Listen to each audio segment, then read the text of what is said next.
Welcome back to another episode of The Next Step, the podcast where we share real stories of resilience, adaptation, and overcoming life's biggest challenges. I'm your host, Kevin Gray. I'm a bilateral amputee myself, and today's guest is someone who faced two major life events that could have taken his life: cancer and sepsis. Kris Kristensen was diagnosed with an extremely rare form of bone cancer, which led to the loss of his left leg, hip, and half his pelvis. Then, while he was recovering, he went septic and lost his entire large intestine. But instead of letting it stop him, Kris learned to walk again, pick up his golf clubs, return to the ski slopes, and even went rock climbing. His story is raw, reflective, and deeply human, and he reminds us of something simple but powerful. I'm still me. Hey, Kris, welcome to the show. Hey, thanks for having me. It's a pleasure. Well, it's great that you're here, and I've been looking forward to hearing your story and what has happened, Kris. I know that we touched base a few weeks ago, and you told me a lot about your life and how it's changed and whatnot. Now, you're married with kids, and you really have deep values in your faith and your family and community. How is everybody? How's your family? Family's doing great. All my kids are back from college for the next little while, and my wife is busy doing her job, and everybody is doing well. In fact, two of my kids have started their careers already, so things are going well. Oh, that's wonderful. That's great. And the other thing you and I talked about, and I just wanted to ask you, because I'm a golfer myself, but you go out and golf. Even though you have a prosthetic, you're back golfing a little bit. Have you been out on the course this year? I haven't been out on the course, but I have gone to Topgolf a couple of times to warm up, practice my swing and all that. I'm looking forward to the weather turning nice and I can get out again.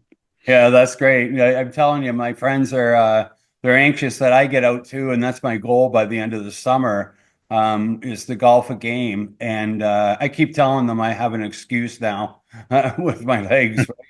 So you're born in Calgary, you're a Canadian citizen, and U.S. citizenship, but you live in New Jersey now. What took you to New Jersey?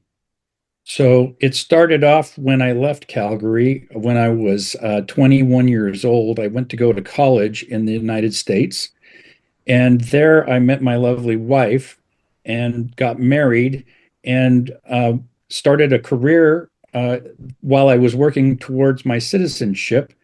And one thing's led to another, and through a series of job changes. I've been transported by companies from one coast to the other a couple of times. I've been around probably 7 major moves in the last 25 years.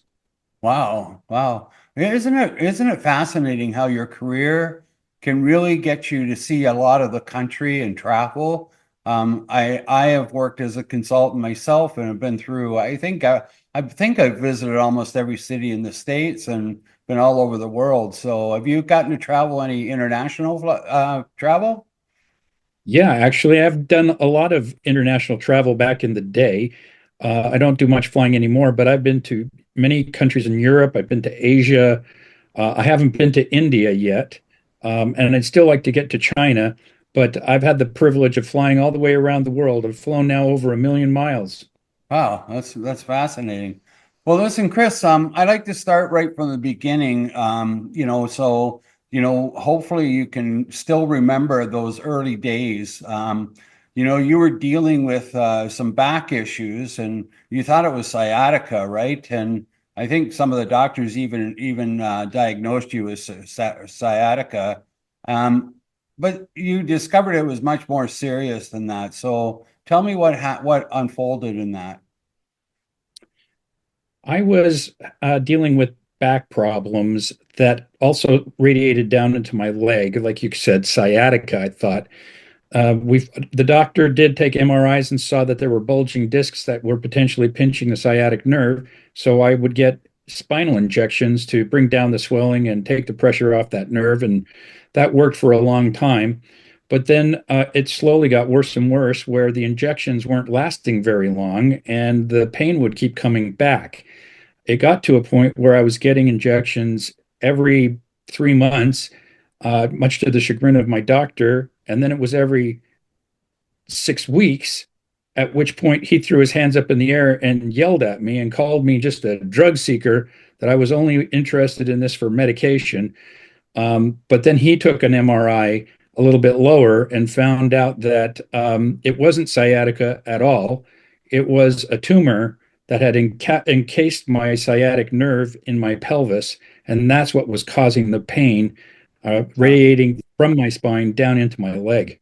Wow. Wow. To say something like that is just that's unbelievable, Kris. Like to be told something like that you're just taking drugs when you're actually in pain and everything else. So I'm sorry that you went through that. That's crazy. When you heard the word cancer, what went through your mind at that point? When the doctor told me that it was cancer that was growing in my pelvis, initially I was shocked. But immediately I went to a place in my mind of, well, we'll just go through the traditional treatments. It's in my pelvis, so I'll get radiation therapy, I'll get chemotherapy, and I'll be back on my feet. Do a lot of the treatments and therapies, and maybe a year, maybe two, maybe a little bit more, but I'll be okay. Yeah. Um, but then I found out that it was not going to be that simple. It was going to be even more serious than that. Right. It turns out to be a really rare, aggressive bone cancer, right? What do they call it again? It's called chondrosarcoma. Okay. It's both rare and very aggressive. Yeah. And so you were given this diagnosis. What options did the doctors give you?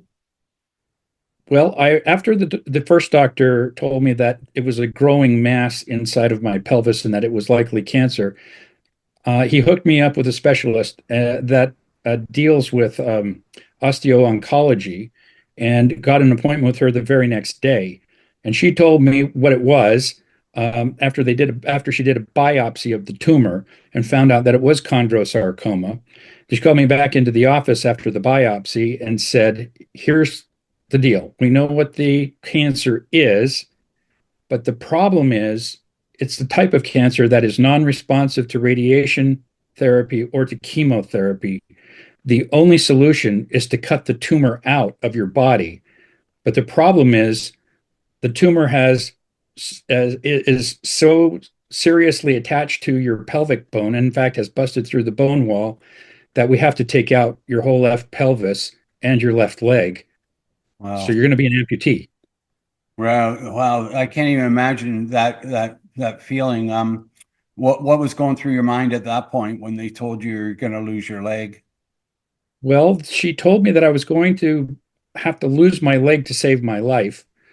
Yeah. I immediately broke down into tears. My wife was there with me, and I started crying like a baby. And I kept Okay. asking, "Well, isn't there something we can do? Isn't there some other solution?" And she was adamant, there is no other solution that has been discovered yet. The only way to do this is through surgery.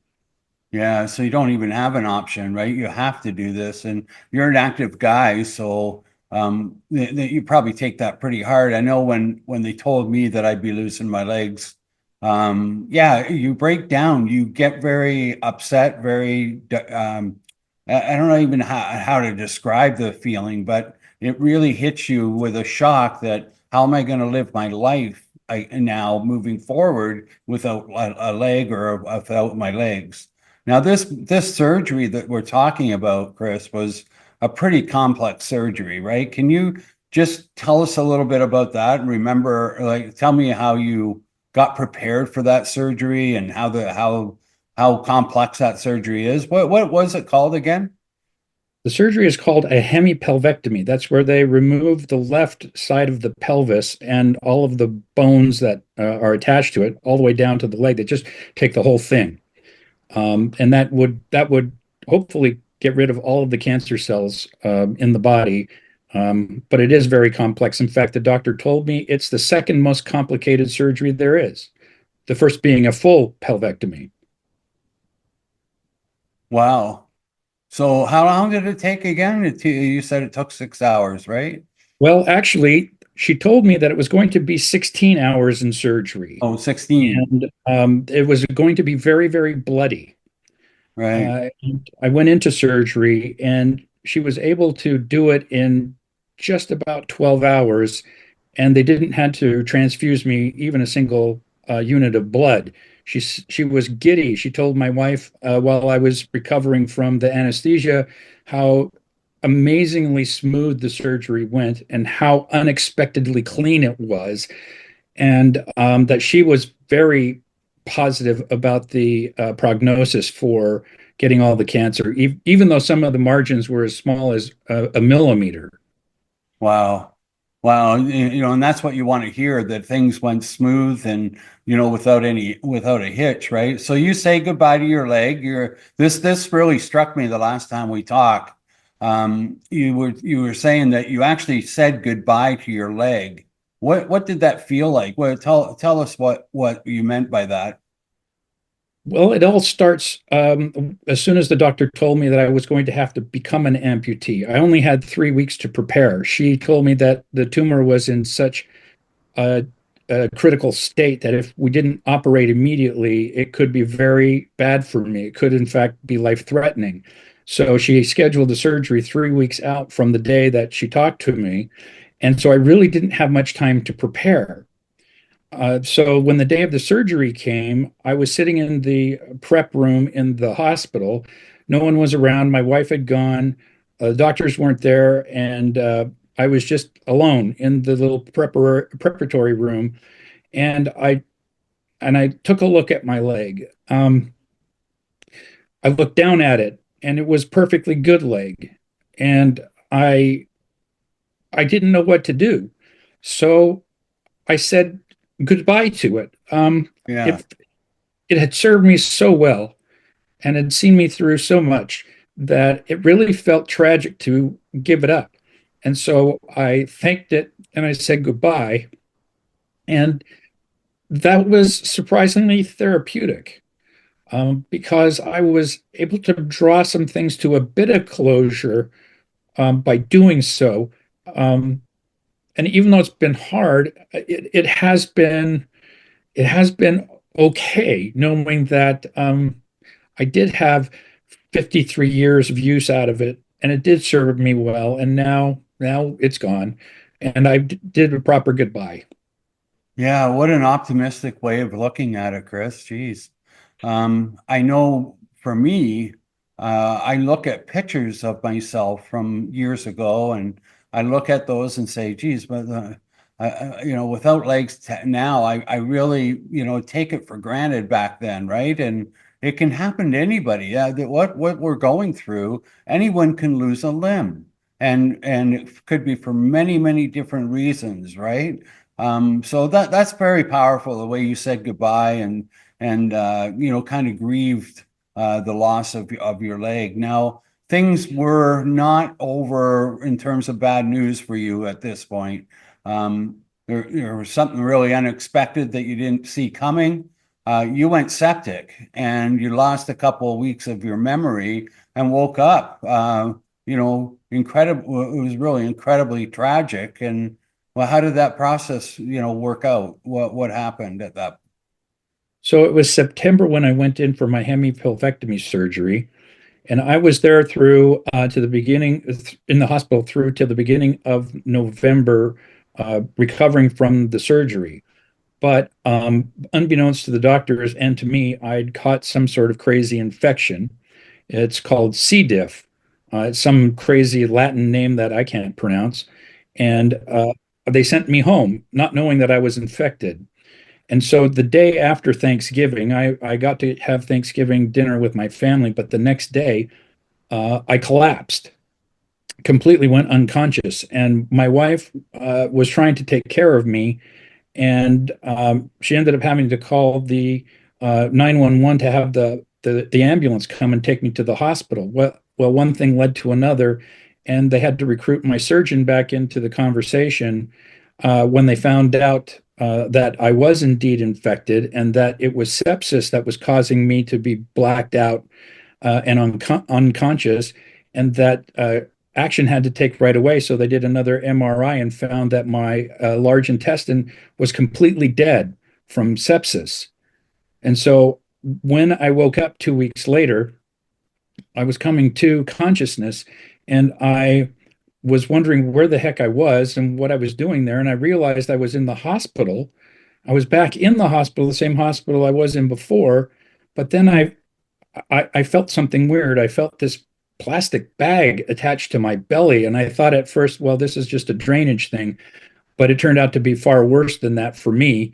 It turned out to be that I had an ileostomy, and now I was wearing an ostomy bag, which was something I never, ever wanted to have happen to me. So, yeah, it was incredibly traumatic and incredibly tragic. And I didn't have time to process it. It had just happened to me, and I was devastated. Right. What about now? Like, how's your mental state around that at this point? I guess you've had time to accept it and whatnot, right? That's an interesting question because I have both come to accept it and not accept it all at the same time. Mm. By that, I mean there's a certain amount of radical acceptance that you have to have where, regardless of how much you hate it, you have to deal with it. It's not going to change. It's stuck with you for the rest of your life, even though you hate it. And so I have to bifurcate my mind. I have to divide my mind into two halves, one where I don't think about it and just deal with it, and Yeah. the other half where I think about it and am melancholic about the whole thing, and sometimes break down and have to process it over and over again because it wasn't like my leg. I couldn't say goodbye to my large intestine. It was just gone. Right. Um, and it's been hard. It's been hard to deal with that fact, and it was actually much harder to deal with the ileostomy than it was actually to deal with the loss of my leg and pelvis, simply because I couldn't process the ileostomy where I had processed the leg and saying goodbye. Right. Do you suffer from any pain from all of this, Kris? Losing your large intestine does lead to certain gastrointestinal problems, and it's sometimes painful there. It's not so bad anymore as it has been. It comes episodically now. Okay. But there are pains with the amputation still. I still get phantom pains, which is like needles being driven into my stump where my pelvis used to be, and it can make me go crazy. But that's really the extent of what it is I work with, other than the soreness of wearing my prosthetic Right. many hours in a day. Yeah, we talk about both of those, right? All of us feel phantom pain, and it's hard to describe to people that don't feel it. It's such a weird, sensation. And then of course, everyone's prosthetic, one day it's fitting great and it works great and there's no pain. And the next day you put it on and there's nothing but pain. So, we both, I think most people that have lost their limbs kind of talk about that throughout their experience. So despite all the stuff that you've been through, Kris, you've now learned how to walk again with a full leg prosthesis, and you're back golfing, skiing, is it mountain climbing? I think you do, and then Rock climbing, yeah. rock climbing. Okay, so what gives you the drive to kind of reclaim all those parts of your life at this point? When I was in the hospital preparing for the hemipelvectomy surgery, I had a lot of time to myself. And when I realized that I had to say goodbye to my leg, I also had to make a determination to let this cancer and this amputation not define me and not be the thing that holds me back. Even though I'm going to have serious life changes, I'm not going to let it destroy me. Right. I'm not going to make it paralyze me. I'm going to take advantage of all that life can give me, living with a prosthetic leg and dealing with the limitations that I now have. I'm going to reclaim as much of my life as I can and be the better man for it. Right. Oh, that's so positive. And that's one of the things that that I'm learning from a lot of people that I'm talking to on this podcast is that half the battle is being positive and optimistic and moving forward and not, like this has happened to us. There's nothing you can do about it. So you have to stay positive and move forward and reclaim your life, basically. You said something really beautiful the last time you and I talked, and that's I'm still here. You said that a few times to me. I'm still here, and then you told me that you're actually, thinking about like a title of a book that you're writing, and tell me what that phrase actually means. What's that? What's that? Well, I've actually changed the phrase just a little bit. Oh, It's I'm still me now. I'm ah, still me. That regardless of the limitations and the changes to my body, and regardless of the things I've had to come to grips with mentally and emotionally, I'm still the same guy that I was before all of this stuff happened to me. Even though I've changed significantly, the essence of who I am is still there. And I'm not going to let it destroy who I think I am. I want to turn it on its head and become all the better me than I was before it all happened. So I'm still me has become a little bit of a mantra for me. And right. it's given me some inspiration to write some things down, which will hopefully become a book in the near future. Oh, I'm really looking forward to the reading that. That'd be, I hope you do it. I hope you write this book. Um, and put down your thoughts on that. It's going through this, people say that it really changes your perspective. It changes your perspective on the way you look at other people, the way you treat people, the way you live your life. And I'm not just talking about your health, but how you actually relate to other people and live your life. Do you agree with that? Most definitely.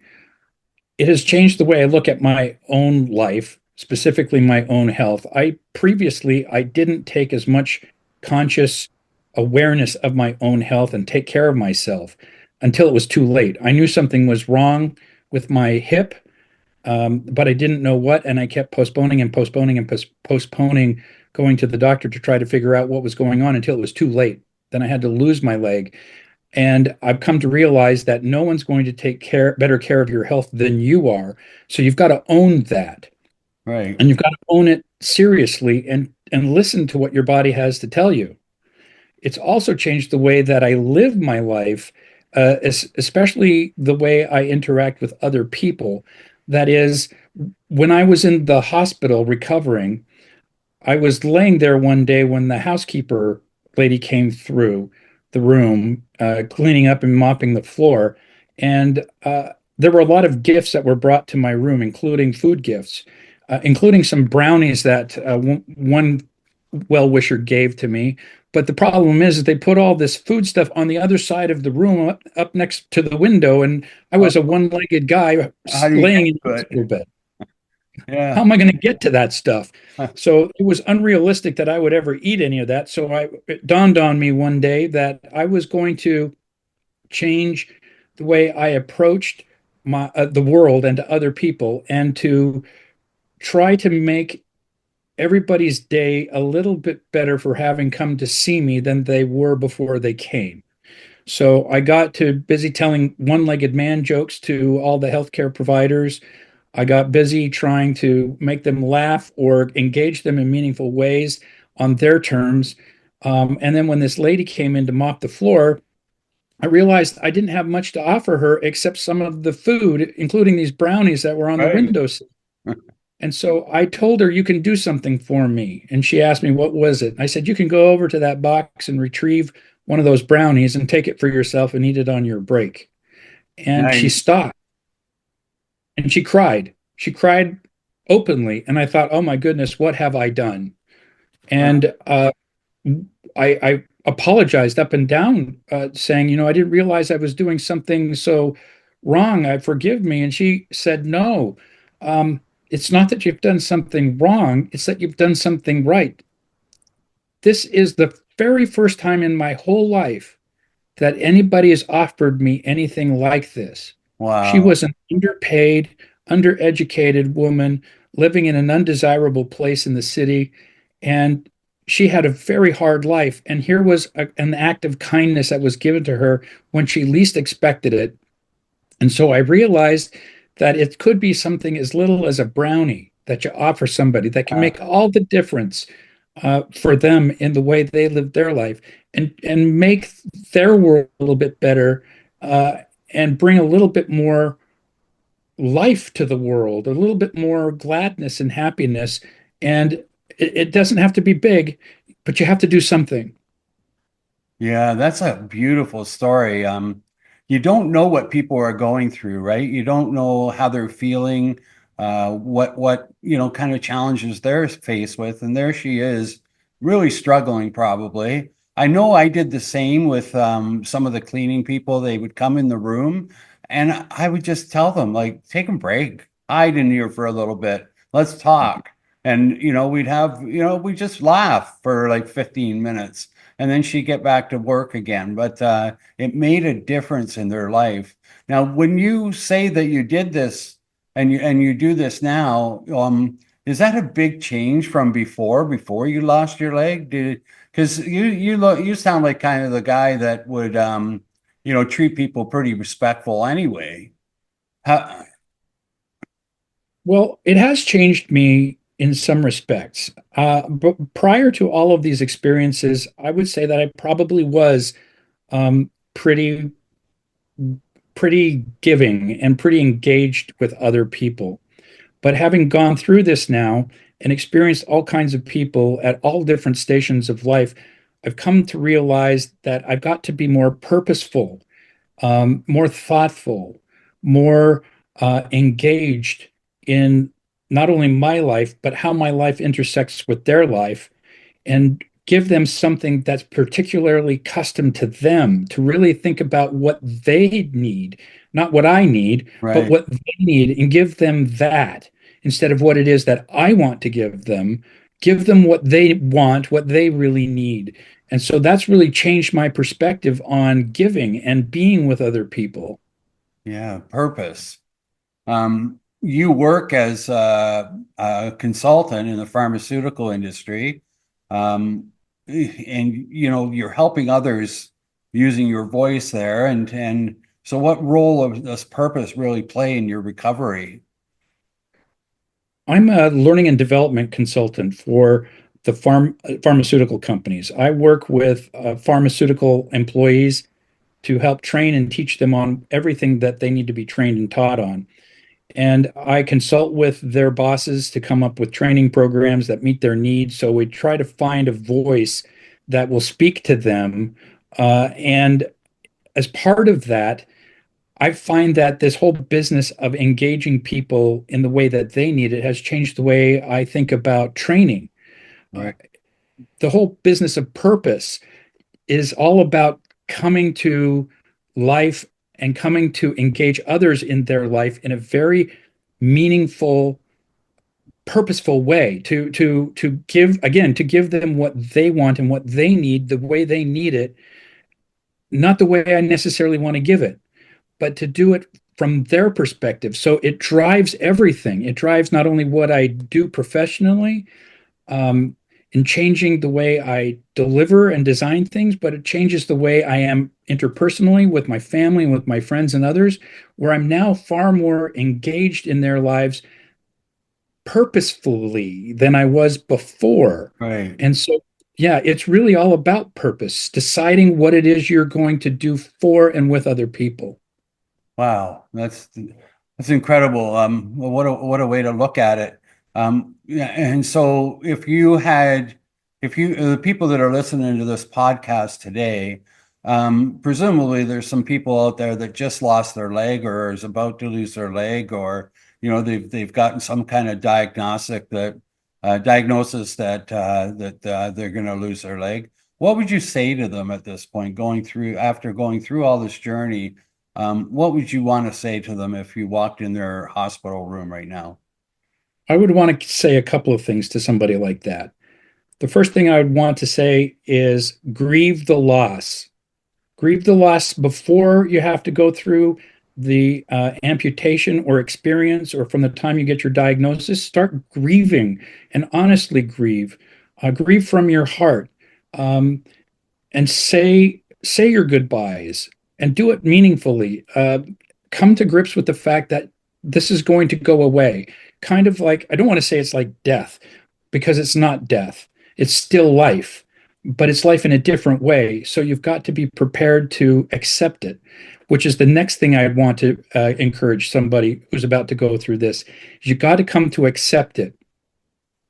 It's going to take some time and it's going to take a lot of work, but you have to come to realize that if you want to live anything close to a normal life, you've got to accept the fact that things are going to be different. But don't let that change who you really are. Don't change the essence of who you want to become. Choose instead to become a better person for having gone through this experience than you were before the experience. And it can make all the difference and really change your outlook on everything from life as it is now to how you're going to be in the future. Yeah, because life does change. It's a huge challenge, but if you embrace it and move forward, then you do sort of look at life a little bit different and treat yourself a little bit different. Is there anything else that you'd want to leave with our listeners today before we wrap up?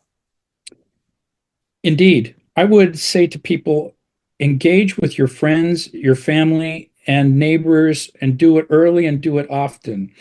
I found that when I was diagnosed with cancer and when I went in for my surgery, the very day that I was going to surgery, there were hundreds of people, most of whom that I never even met, who were offering their goodwill and wishes, prayers and thoughts of well wishes and happiness and thanksgiving on my behalf. And I could actually, seriously, I could feel that during the time this was all happening. I knew there were people that were doing this, and it gave me a lot of hope and comfort. And it made me want to connect with as many of these people as I could. So it starts from before the surgery and it carries on afterwards. But connect with as many people as you can, bring them into your world and ask them for support, ask them for help. And you'll be surprised just how much people are willing and wanting to give to make your life just a little bit better. Yeah, And remember, I believe people are good people, and they do want to give back and do want to, wish you the best, right? And I really appreciate what you're saying, Kris, and working with you on this podcast is a good example of that. We're doing this to give back, right? We're doing this because we want others to hear this story and be able to, understand where people have lost a limb, where they're coming from, what they're feeling, and, communicate to people that are about to lose their limb that life is going to be okay. All right. So thanks for sharing your story today, Kris. And I really appreciate it and wish you all the best moving forward. And, let's stay connected. thank you. It's been a real pleasure. Kris, thank you for sharing your story. You've survived more in the last few years than most people face in a lifetime. And your willingness to tell the truth about the physical, emotional, and spiritual impact of limb loss and illness is incredibly powerful. For those of you listening, if you're in the middle of it, whether it's cancer, infection, limb loss, or recovery, please know that you're not alone. There's a whole community out there, and people like Kris who've been through it are willing to share their story and help you through it. Thanks for tuning into The Next Step. Until next time, I'm Kevin Gray. Keep going, keep connecting, and remember, you're still you.